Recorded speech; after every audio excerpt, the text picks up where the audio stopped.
Am I the a-hole for how I convinced my dad to let me live somewhere else when my step-monster is dying? Some background details. Mom died when I was 4 in a really sudden way. Dad had started dating again within a year and remarried within a couple of years. When step-monster moved in, she boxed up photos of my mom, her clothes, and her keepsakes and tossed them out. They were saved by my aunt, who saw them outside our house. Dad supported step-monster in her ban of mom being mentioned in the house. We moved a while after the wedding because step-monster didn't want my mom's family in my life, and my dad supported her wish. She didn't want them in my life to connect me to mom because she felt it would keep me from calling her mom. My grandparents got grandparents' visitation even though we lived in different states, and I still saw them at my aunts, uncles, and other family on mom's side.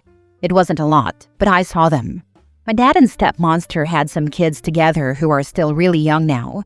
I never forgave my dad or step-monster for everything that happened, and I always had a bad relationship with them. Even if she did try to be a good mom, I never respected or appreciated her or respected him. Moving on to the post. My step-monster got sick months ago and was diagnosed with the kind of cancer they can't cure. She and my dad took the news badly, and she was upset and worried about how she'd be remembered and what their kids would do and whether they'd really remember her. I told my dad I wanted to move out, and he told me I was needed now more than ever, and I'd regret it if I moved. I told my dad unless he wanted me to taunt step-monster about the next wife boxing her up and tossing her in the garbage, he would let me go. This happened months ago, by the way. Dad acted like he was shocked I'd think about doing it, and I reminded him it's what they did. I said I would gladly make her last weeks or months miserable and fill her with the idea that she'll be erased once she's gone and her kids won't be allowed to remember her. I said it's what she deserved. My dad gave in, and he let me move to my grandparents. There were 2 times I thought he'd chicken out, so I even had a draft text saved where I taunted step-monster about what was to come. I only deleted it when I was finally living with my grandparents. My dad thought I'd be back within a few weeks, but I'm planning to stay. He even gave my grandparents permission to register me for high school here, so I'm settled and staying. I told him that. He was like, WTF. Then he asked about saying goodbye, and I told him I wasn't interested. His wife texted and called too, but I ignore her. I know I would say the awful stuff if I replied or spoke to her. I really don't want to hear her cry and say she loves me, when she's just selfish and maybe realizes now what a cruel bee she was. A few nights ago, my dad chewed me out over text for how I went about all this, and he told me I was cruel and that to taunt a dying woman is 1,000,000 times worse than what she did. I don't feel bad about it, and I'm glad I'm not around to hear all the sympathy and pity for her, because I don't feel any. Or for my dad. But even the fact I still have the urge to write the stuff I threatened to makes me wonder if I'm the a-hole for how I got what I wanted, because I know my dad is protecting his wife and doesn't like any of this. And I know I added stress to an already stressful situation. Am I the a-hole? She must really be thinking those thoughts already. She must know for sure that, in less than a year, your father will have replaced her and erased her memory. Those thoughts must torment her every minute of every day. What's happening to her is what some call poetic justice. I want this to be true so bad. She deserves to be tormented by what she did when she's facing the very same thing Mom did. Only Mom was just gone without warning one day, so she never had to worry about it. Step-monster has months to think about it. A comment below suggests you seek therapy, and you really should consider it. You've been through things no child should have to go through. I also recommend you talk to your grandparents and seek legal advice, because once your stepmother dies, your father will force you to move back in with him, especially since he'll need help with your younger siblings. My grandparents are looking into therapy for me. They want to find a good fit for me, and not just send me to any therapist. Plus, waiting lists are long. Next story. Am I the a-hole for not giving a crap that my kids have more than their step and half siblings at their mom's house?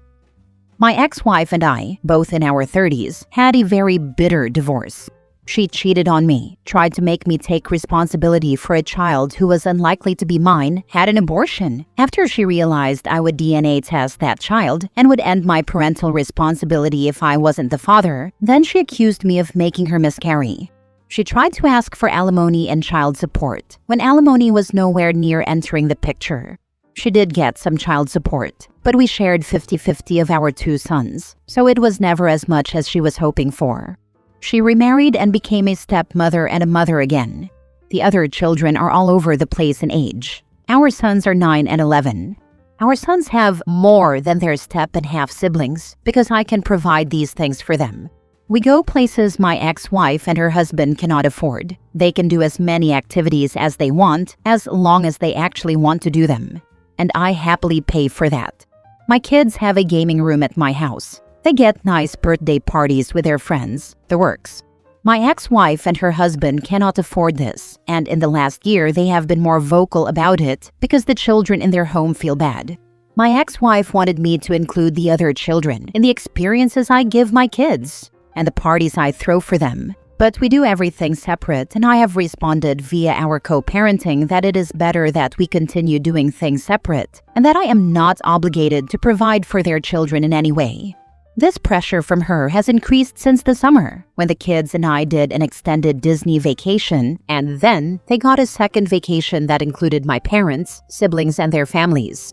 My ex-wife said it's disgusting that I would let the disparity continue to grow, and that I show no concern for the other children involved. As far as I'm concerned, they are not my children and therefore not my responsibility, and my sons don't want to include them. But I am prepared to be wrong if that's what the consensus is, because children are involved. Am I the a-hole? Now for the top comments. Not the a-hole. Your only obligation is to your own children. Teach them to be humble and not rub it in the siblings' faces. That doesn't mean they can't talk about what they have or do with you. It means don't brag and be jerks about it. You're not responsible for her other kids or their feelings. 100%. The only thing I'll add is this. Offer to become the primary custodian of your boys. That way, you effectively remove the issue of her other kids' front seat view. It's not your fault nor that of your boys that she and her current husband can't provide for their kids in the same way.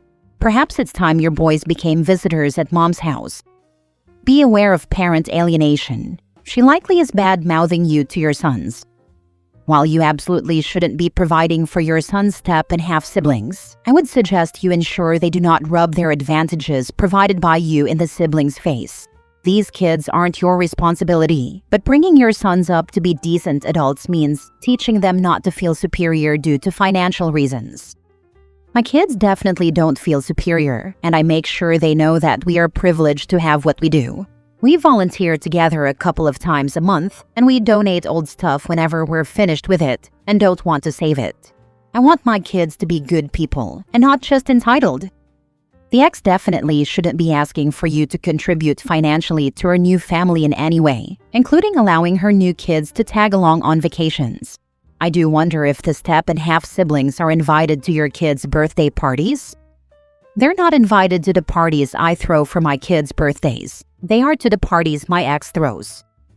I'm curious, OP, do you know how the kids get along with each other? If they really enjoy being with each other, have they ever asked you to include them? They're not very close and not friends. My sons have never asked to include them either, and have chosen not to when they get the chance to bring someone or someone's with them to things. Next story. Am I the a-hole for exposing my dad's wife for her lies on social media about being the primary parent for me and my siblings? A few months ago, I, 17 male, found out my dad's wife has a social media account where she talks about being a custodial stepmom who was crapped on by the kids she raised and their birth giver, because all the kids ran to their birth giver as teens and don't appreciate her for anything she did. She had a whole story about raising us since we were toddlers and how dad was the custodial parent when she met him. And she became a stay-at-home mom and treated all her kids, both bio and step, the same. She claimed we never even knew what our birth giver looked like until I was 13 and found her online. She posted about how much that hurt her when she found out I looked up the woman who gave birth to us and abandoned us, her words FYI. And she'd post all these Q&As where she would help other step-parents be the best custodial parents they could be. She gave out some details about us and shared a photo of my younger brother, 14, without his face blurred. Then she told this really long-winded and detailed story about us running away one day and finding out we ran away to our birth giver's house and how we were brought back. But it happened 3 more times until the courts became involved and decided it would be easier to let us live with our birth giver. This is all a load of BS. Our parents shared custody of us our whole lives, and Mom had us more because Dad worked out of town for like 5 days a month, so he had to give Mom that time when he wasn't around. My dad's wife has never ever been the primary parent for us. Even when Dad was at work and she was at home, we didn't spend a lot of time with her, and she was never responsible for doing everything like she claimed. We never had a good relationship with her either, but after finding out about her page, I was more annoyed by her than ever before. She always hated Mom and liked trying to start things over BS stuff like the fact Mom didn't just let us stay with Dad's wife when Dad was out of town for 5 days. Or the fact she expected Mom to stop talking to her man, even through their co-parenting app. I didn't do anything when I first found the page. I basically went through a bunch of videos, saved them, and showed my mom. Then she did a live, and I started commenting and calling her out for her lies, and exposed her for being a fraud about everything. I even made my page public so people could see photos of me and Mom throughout my childhood. It pissed my dad's wife off so bad that she threatened to harm my mom, and so Mom called the police. My dad wanted to know what was going on, and he defended the videos when I showed them to him. He said his wife harmed nobody, and he said she talked about loving me and my siblings, so what was the big deal? Ever since the whole thing went down, me and my siblings have lived with Mom. But my dad's wife said I had no right to intrude on her private space. It was a public account, and public humiliation is abusive. And that's what I did to her. She said it was for spite and not for a good reason. I didn't even waste my time trying to explain why she was a hypocrite. But my dad's sister and brother-in-law are taking Dad and his wife's side. They said I did it to hurt and humiliate her, and I was childish in how I handled it. They said a private talk would have been wiser. I think it's crazy, but I figure it wouldn't hurt to ask, am I the a-hole for what I did? Not the a-hole for exposing her lies. I'd go no contact with her and everyone defending this absolutely bonkers attention-seeking behavior. There are loads of great step-parents out there, but she isn't one of them. You didn't humiliate her. She did that to herself. Anyone defending her is just as bizarre as she is. Honestly, this is a FAFO moment for her. She put herself in the position for your mom to prove her lies were just lies. Not the a-hole, but this was her view of how she helped raise you. Every story has 3 sides, yours, theirs, and the truth. You're not the a-hole, but it definitely could have been handled better. I wish people were kinder to each other. That's BS. She lied repeatedly about being a custodial step-parent and about my dad having custody and Mom never seeing us. Those are proven lies. She doesn't get to rewrite stuff to fit the view she wishes were true. Why would I be kind after that? She disrespected my mom publicly in so many videos. Not the a-hole. She lied in public. She smeared your mother in public. She shared your brother's face in public. She does not get the courtesy of a private chat. What was the downfall with her followers? She got unfollowed by some people, and others were demanding she explain. She deleted her account or went like full-on private with it, but I think she deleted it. Last story. Am I the a-hole for siding with my ex-brother-in-law over my sister and family? 7 years ago, my sister married one of my best and closest friends. He was a genuinely good guy, and I was happy for my sister for being with such a good man. 2 years ago, he caught her cheating with a man in their bed. It absolutely destroyed him, and she came at him hard in the divorce. I was disgusted by her and by my entire family for supporting her. She ended up taking the house and most of his money, and she moved her affair partner in before the divorce was even finalized. I helped him out and even let him stay with me and my wife for a couple of months to rest and to save some money before going straight into renting after basically being robbed. I told him in no way I'm with my sister and family, and he said he knows and that he still loves me like a brother. That absolutely angered my entire family, and they all cut me off. Now, many months later, they're back because apparently my sister is getting married to her affair partner and they want me back. But first I have to apologize to her partner and my family for siding with my brother-in-law. I laughed in their face and turned them down. Now they're all back and they will not let this go. They're really big on public image, and them having a wedding without me there would be a disgrace. Like my sister marrying her affair partner, who she cheated with on her husband, isn't disgraceful enough. I want nothing to do with them or this wedding. My wife says I should just pretend to forgive them and go to this wedding because our kids would be sad to miss out and they can't be away from their grandparents forever. I disagree, and I think they don't need disgusting people like that in their lives, but she just would not drop this. What should I do here? You do what you think is best. They were quick to turn you into a bad guy and abandon you when you stood up for your friend who was cheated on by your sister. If you still feel that way, go with your gut. Family does not surpass morality. Exactly. If family only counts when you're forced to ignore their hypocrisy, then it's meaningless. Better to stand by someone loyal than cave to people who abandoned you the moment it didn't suit them. She wants you to apologize to her affair partner? Yeah, that's a no.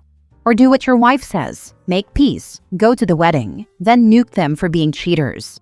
I didn't really want to come to this wedding because they're cheaters, but family, right? That's actually a pretty good idea, not gonna lie. Give a toast and destroy them at their wedding. I agree wholeheartedly, but with a twist. If you really want to go no contact, tell the family you cannot wait to attend sister's wedding, so you will have an opportunity to tell every single person there how your sister's faithful husband caught the happy couple in bed together. That since they are such liars and disreputable people, you know this marriage will be short-lived. Because they will be cheating on each other soon if they are not already, because cheaters are gonna cheat. That you are going to get every little detail from your former brother-in-law about the divorce and her deception and cannot wait to share with everyone. You'll let everyone know with a wink that all your family members supporting the cheating couple must mean they are all cheaters too, because people of good moral character do not support adulterers. And rub your hands together like an evil genius and say, "This is going to be so fun." I'll bet they will leave you alone. If all they're worried about is public image, make a preemptive strike. Find a public forum, maybe social media, and write out a quick message explaining why you won't be attending this wedding. Shame them publicly. Make a big deal out of it. There's no pretending they're not terrible people with that out there. Granted, this will burn a lot of bridges, but you already seem to be at that point. I'd clear it with the wife first, at least. These types of people don't seem to have the morals to be good influences for your children anyway. I vote for scorched earth, not the a-hole.